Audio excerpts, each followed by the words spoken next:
आज अलीगढ़ मुस्लिम विश्वविद्यालय के छात्रों द्वारा त्रिपुरा के अंदर मस्जिदों को निशाना बनाए जाने और साथ ही अल्पसंख्यकों को मारे जाने पर एक ज्ञापन अलीगढ़ प्रशासन के माध्यम से राष्ट्रपति के नाम सौंपा गया, जिसमें छात्रों ने कहा कि भारत एक लोकतांत्रिक देश है, इसमें ऐसी घटना दिल दहलाने वाली है।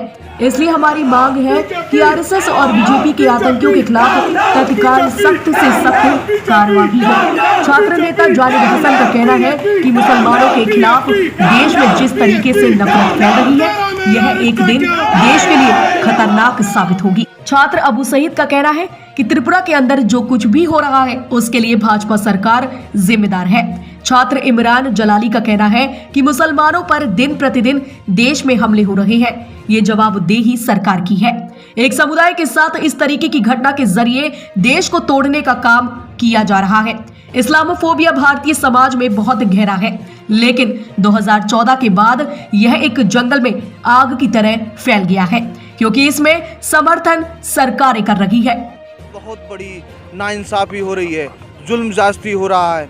आज मैं प्रेसिडेंट ऑफ इंडिया से ये निवेदन करता हूँ, दरख्वास्त करता हूँ कि ऐसे लोगों के खिलाफ तत्काल कार्रवाई करें। अगर आज देश में ऐसे लोगों के खिलाफ कार्रवाई नहीं होगी तो देश में अमन सुकून बाकी नहीं रहेगा।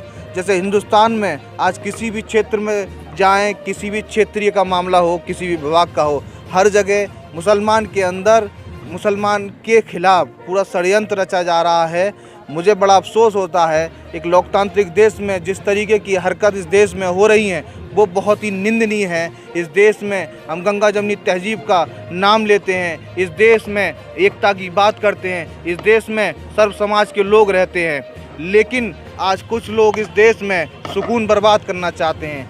देश में संविधान को छोड़कर अपने रूल लागू करना चाहते हैं। मैं इसलिए प्रेसिडेंट ऑफ इंडिया से उनसे निवेदन करता हूं कि ऐसे लोगों के खिलाफ इसलिए दिया गया कि इस पे हमारे कुछ डिमांड से चार्टर ऑफ डिमांड से ये है कि जो त्रिपुरा में वायलेंस को फ़ौरन स्टॉप किया जाए, क्योंकि लास्ट 6 दिन से लगातार हो रही है। दूसरी डिमांड ये है कि जो लोगों का डैमेज हुआ है उस पर उन लोगों को मुआवजा दिया जाए। तीसरी डिमांड हमारी ये है कि वहाँ जो भी मस्जिद में नुकसान हुआ है उस मस्जिद का नुकसान सरकार भरे, और जो लोग उस पर शामिल थे RSS और बजरंग दल और ये BHP वाले जो उनके खिलाफ कार्रवाई हो, क्योंकि हिंदुस्तान के लोकतंत्र के लिए बहुत भी खतरा है। और हिंदुस्तान की संविधान देश लोकतंत्र जैसे हिंदुस्तान जैसे मुल्क में इस तरह की घटना बहुत निंदनीय है, उसके खिलाफ जल्दी से जल्द कार्रवाई हो। इस वजह से हमने आज डिमांड किया है, और फर्दर अगर इस चीज़ के एक्शन नहीं लिया गया तो फर्दर हम इससे बड़ा और आंदोलन करेंगे। आपको लगता है इलेक्शन जो आ रहे हैं उसको मद्देनजर रखते हुए मुसलमानों को निशाना बनाया जाए? देखिए, इलेक्शन की भी बात है, और साथ साथ जब से देश आज़ादी हुआ है हमेशा इलेक्शन के टाइम में मुसलमान को टारगेट किया जाता है, मुसलमान के इशू बनाया जाए। सिर्फ 2014 से नहीं, इससे पहले भी मुसलमान हमेशा इशू बनाया गया। मुसलमान को इलेक्शन के टाइम पे जैसे बलि का बकरा बनाया जाता है वैसे ही। तो अगर चुनाव के लिए इस तरीके की हरकतें की जाएंगी तो पूरे साल ऐसे ही होता रहेगा, है ना, जो कि बहुत गलत है। और एक स्पेशल कम्युनिटी को टारगेट कर करके ये किया जा रहा है, नफरत की भावना भड़काई जा रही है और टारगेट किया जा रहा है मुसलमानों को।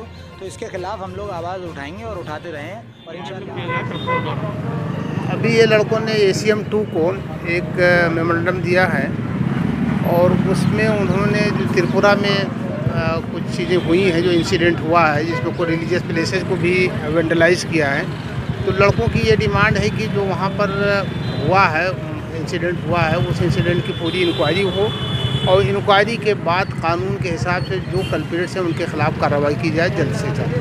बस यही है।